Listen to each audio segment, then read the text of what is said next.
I like books. You've seen the title of the video. It'd be weird if I made a here's what I read this year video and I didn't like to read. Anyway, I read 23 books in 2023. I actually did read a couple more than 23, and some of them were audiobooks rather than me reading them, but 23 in 2023 sounds better, you know? Swings and roundabouts. Let's jump into what I read this year. So let's start with 5 books. I read the Percy Jackson series this year. I'd never read the books or even watched the films before, but with the Disney Plus TV show coming out soon, I thought I'd give these a go. And honestly, I wish I hadn't. Like, they weren't bad necessarily, I just felt like I was really forcing myself through the series when I wasn't really enjoying it. Like, there were good moments, and on the whole, I liked the characters and the story was fine, but the writing just felt juvenile, maybe? And look, it's told from the perspective of a 12-year-old. I get it, that's kind of the point. But because of that, it really lacked moments of like emotional poignancy. I didn't feel like I could sink my teeth into any moments or react to any moments, because it was very and then, you know? Ultimately, The Last Olympian was good as an ending, as a payoff, and it made sticking with the series somewhat satisfying. But was it worth it? I don't know, honestly. Like, I've heard the following series is much better, much more adult in the way it's written, and I'm glad I've read it in anticipation of the Disney Plus show. And it did kind of feel like I was missing out a bit whenever people talked about this series because I'd never read it, so I gave it a go to feel part of those conversations. That said, I feel like so much of this series was just like forgettable for me. Like, I was just forcing my way through it rather than really taking it in. Not that it's written in such a way where you can take that much in, I feel like. Anyway, because of that, even when I have those conversations now, I'm still like, oh, which character was that? Because none of them are really that memorable. And also because some of them I went to audiobooks for and dozed off during them. Anyway, honestly, I got through it for the sake of getting through it more than because I actually enjoyed it. But that is 5 books down, and now let's move on to another book that I only read because I felt like I was missing out. So many of my creator friends love this series. Like, I'd heard mixed things about it. Mostly that it was just spicy fairy stuff, which is not really my bag. Not normally. But I also heard that the characters in the world were actually quite compelling, kind of well built. So I thought I'd throw myself in, and for transparency, I haven't finished this book yet. I'm actually not even that far through it, but I will finish it before the end of 2023, so I'm adding it to the tally. So far, honestly, the plot and the characters and the story are fairly okay. Nothing too raunchy has happened yet. Will I read the rest of the ACOTAR series? I'm not 100% sure. I guess it'll depend how I feel when I finish the book, but so far, I'm liking it better than I liked Percy Jackson, and I got through that, so who knows. I do hear the Throne of Glass series is kind of similar, but less about fairies doing things. A bit more plot and character heavy, rather than spice heavy, you know? So maybe that will be more my cup of tea. Maybe we'll give that a go in 2024. And speaking of trying things that aren't my cup of tea, the next book was really left field for me. So The Empress of Salt and Fortune is a tiny book, look at it, but it's gorgeous, it's brilliant, I really enjoyed it. It's all about a cleric who listens to the stories about an empress who recently died from a previous servant of that empress. So it's sort of rooted in Chinese and Vietnamese culture and language, and honestly, for such a small book, it does an amazing job at world building. Like, I've seen books 2 or 3 times this size struggle to set the scene and build the world as well as this does. Plus, the way it introduces characters who to begin with seem completely unimportant, but they come up again later, and they're way more important than you ever expected. It's so good, it's so well done. Plus, we almost have like a double instance of an unreliable narrator, which is a really interesting way of telling it. Because the cleric have their own biases about what they think of the Empress, but they're being told these stories from the servant who also has their own reason for maybe leaving out certain details or telling certain stories in certain ways. They have their own ideas of the kingdom, of the Empress, and it's just really compelling to make your way through, and it doesn't take you very long to make your way through either. Like, honestly, I picked it up because it was short and I thought it would be an easy read, but it's so densely packed with character and information and narrative. There's so much heart in this tiny amount of story. It's not the kind of thing I'd normally read, but I really recommend it. And speaking of recommendations, the next book is the book I would recommend to everyone above all else. It's one of my absolute favorites. Okay, Cecilia Ahern's Where Rainbows End is in my top 3 books of all time. Depending what mood I'm in, maybe it's number 1. So Cecilia Ahern also wrote P.S. I Love You, which most of you will have heard of, which is a soppy love story, and this kind of is as well. Except it's about 2 best friends who sort of have feelings for each other on and off throughout their entire lives. I love it so much. So Rosie and Alex, they're best friends, and it's all about their life. They sometimes have feelings for each other, they're sometimes with other people, they sometimes argue, and there are missed opportunities and missed connections and miscommunications. Like, life just happens to them through this book. And when I say life, I mean life. Now, you might have seen the film adaptation of this book, which is called Love, Rosie, and in that movie, it takes the characters from the age of about 16 up until they're in their 30s somewhere. This book starts when they are 5 and goes all the way through until they're like 70, 80 years old. So you get their whole lives in this. So if you have seen the film, please read the book because there's so much more to it. And it's not just about their story of do they get together or not. It's a story about life. It covers family and dreams and responsibilities and setbacks. And just so much stuff about life that feels real and isn't in your everyday novel because it's not like glamorous. Plus, my favorite part, the whole book is written in like letters and emails and texts. It's all told through the way these characters communicate with each other. And it's not just Rosie and Alex talking to each other, it's maybe their school writing home to their parents after something that happens, their employers sending them an email, something from the doctor or a sibling or some family members. And sometimes you don't see key events, you just see the communication from the fallout of those events. It's so personal and raw. And when I tell you I have cried my body weight in tears to this book, I'm not exaggerating. Okay, maybe I'm exaggerating slightly, that would be a lot of tears. I implore you to read this. It's such a lovely, heartwarming book. Also heartbreaking at times. The next book though is not quite so lovey-dovey. So Killing Time is a first-hand account from Carl Williams all about how a holiday to Dubai went very, very wrong for him and his friends. So they were arrested for possession of drugs, which they said weren't theirs, they said they were set up, and then when they were arrested, they were tortured by police before being sent to the Port Rashid prison in Dubai, which, by the sounds of things, is a pretty bloody awful jail to find yourself in. Like, I think all jails sound pretty bad, but this one in particular. So in the prison, there are murderers and mobsters and drug dealers, but also a great deal of people who say they're innocent or they've been locked up wrongly, of which Carl Williams is one of them, along with his friends. So through the book, he tells his story from going to Dubai, to getting arrested, to the torture from the police, to being thrown in this prison, and through the appeal process as well for trying to get released. And it's so hard-hitting.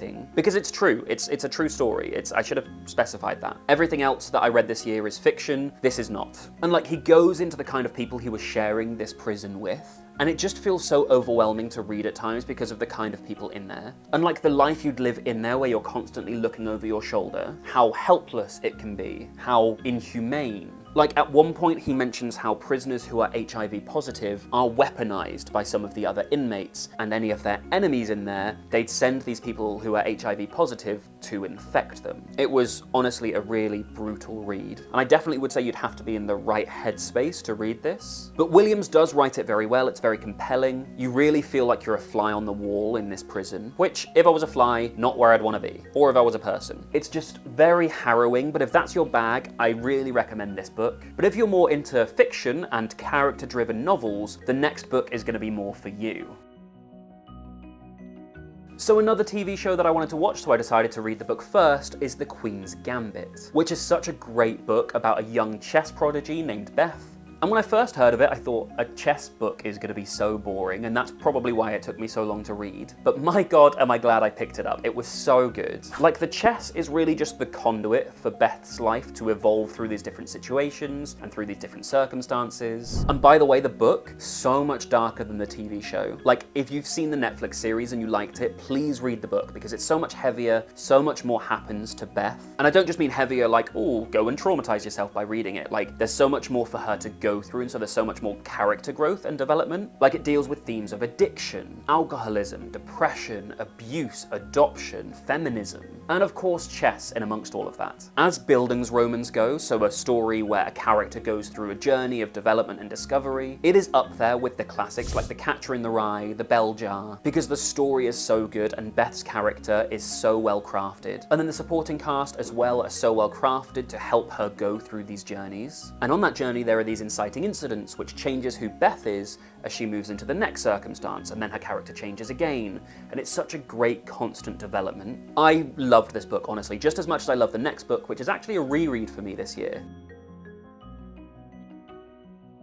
The Shadowhunter series is so comforting for me. When I was in a rough place a number of years ago, this is the book that I started reading, and so the characters and the universe and the plot, they're just so comforting to me. They're familiar and they make me feel safe because I know them so well. Now, it's been years since I read anything from the Shadowhunters universe. I read Lady Midnight when it came out, which is like the series that follows this one, but I couldn't read the second one in that series. I just couldn't get through it, so I thought, you know what, I'll reread these this year with the idea of making my way through the whole series, eventually getting to Lord of Shadows, where I dropped off, and pick it up again. My intention being to fall back in love with it and to finally get through the Dark Artifices. And so, you know, I happily read City of Bones, City of Ashes, and City of Glass again. And one thing I will say about this series is that Cassandra Clare has nailed the chapter cliffhanger art. Like, each chapter kind of feels like an episode of a TV show and it ends on a cliffhanger. And so you want to come back for the next one. But these books are told from different characters' perspectives, so the next chapter jumps you away from the cliffhanger to read into another part of the story. And that ends on a cliffhanger when you come back and revisit the first one, so by the time that's resolved, you've got this cliffhanger you want to keep reading for. And so that's why this series so often had me reading until 2 or 3 o'clock in the morning, because I just couldn't put it down, even having read it before. So I had so much fun rereading this over the summer, but after these 3 books, you sort of come to a fork in the road, where you have to decide whether you want to go on to Victorian England with Clockwork Angel, or carry on in modern New York with City of Fallen Angels. And I decided to just pick up another book. Like, I still want to finish this series and eventually get through to the Dark Artifices and read through those. But you know, we'll see how we get on, because there's so much else that I want to read as well. I also do want to try rewatching the Shadowhunters TV series, because I've tried that 2 or 3 times already and never really made it through the first 4 or 5 episodes. The next book, though, is not something I had to force myself to get through, fortunately.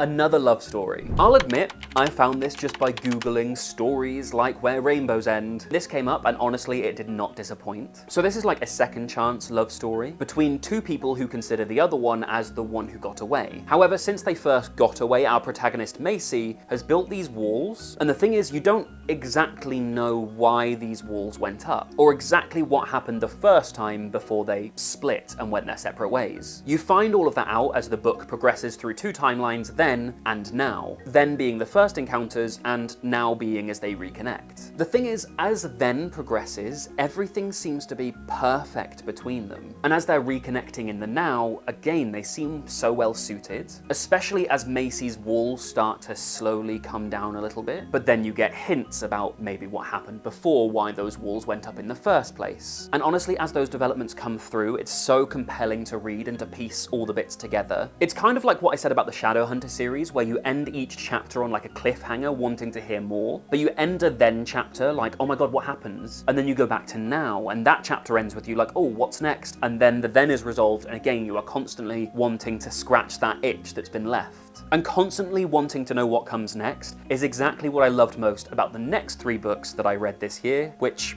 they are another reread. So this year started with me in such a reading rut, and honestly, I did so much to try and get out of it. And so a big part of that was rereading books that I loved, some of my comfort books, Scythe being one of them. So Scythe was originally a series that I read back in 2020 at the start of the pandemic. So I listened to the audiobooks, and I would only let myself listen to them while I was running. So if it ended on a cliffhanger and I wanted to know what happened next, I had to exercise to find out. Honestly, best shape I've ever been in. Sadly, when I finished the series, I didn't find anything else compelling to listen to on my runs, and so the running sort of stopped. I'm no longer in the best shape of my life. But this year I decided to reread them a bit more comfortably on my couch and in my house rather than out running. But honestly, Scythe is the most I have loved a book series since like The Hunger Games and Divergent and that whole dystopian YA trend of books. Because it has nailed that YA dystopian vibe, it has nailed it.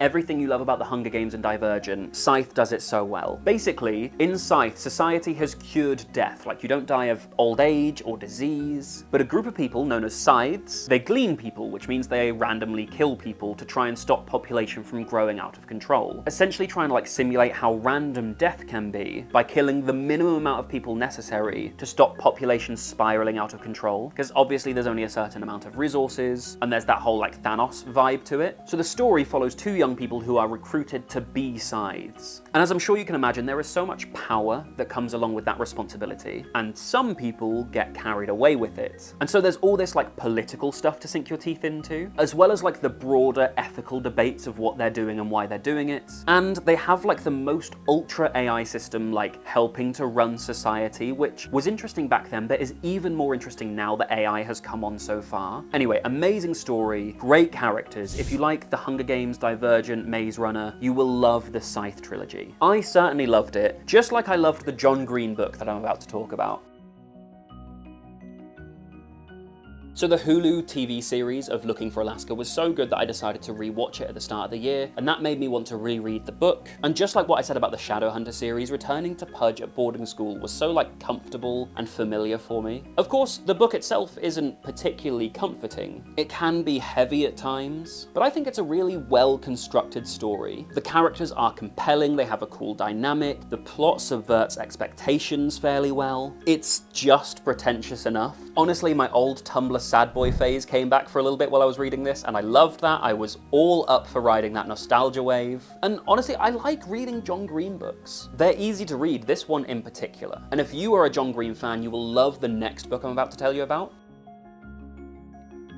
Anybody who enjoys John Green books, I recommend you read Robin Schneider, because it's a really similar sort of writing style, really similar sort of plots, well-crafted characters. It's easy, comforting, compelling, the characters are well crafted. There's an element of being pretentious, but doing it in a way that makes the characters kind of likable. They're sort of self-aware in how pretentious they are. What I will say though is that this book doesn't feel quite as effortless in the way it constructs that as maybe Paper Towns or Looking for Alaska. It's a little bit more try-hard maybe, but also a little bit more cliche, at least at times, and I didn't notice that so much the first time I read it, but rereading it now, being a little bit older, it was definitely a bit more apparent. Yes, this is another comfort reread, okay? So Severed Heads, Broken Hearts is all about Ezra, who believes that everybody has one great tragedy in their life, and that tragedy will show them who they really are, who they're really meant to be, and show them who's important around them. And Ezra has his great tragedy quite early in the book, and so the story is all about how he deals with it, and the people it causes him to encounter and interact with, namely Cassidy Thorpe. And Ezra kind of gives Augustus Waters vibes from The Fault in Our Stars, but Cassidy and the plot are a bit more like Paper Towns. And look, I don't mean to keep comparing it to John Green, because Robin Schneider is her own author in her own right, and she's a great one. But I know how popular John Green books are, and so it feels like the easiest comparison to let you know the kind of book it is. And if you're thinking, this sounds good, I like John Green, I want to read this, and then you read this and you like it, I also recommend Extraordinary Means, also by Robin Schneider. It's not on my list because I didn't reread it this year, but it's still a similar sort of book, similar sort of vibe. Unlike the next book from my 2023 list.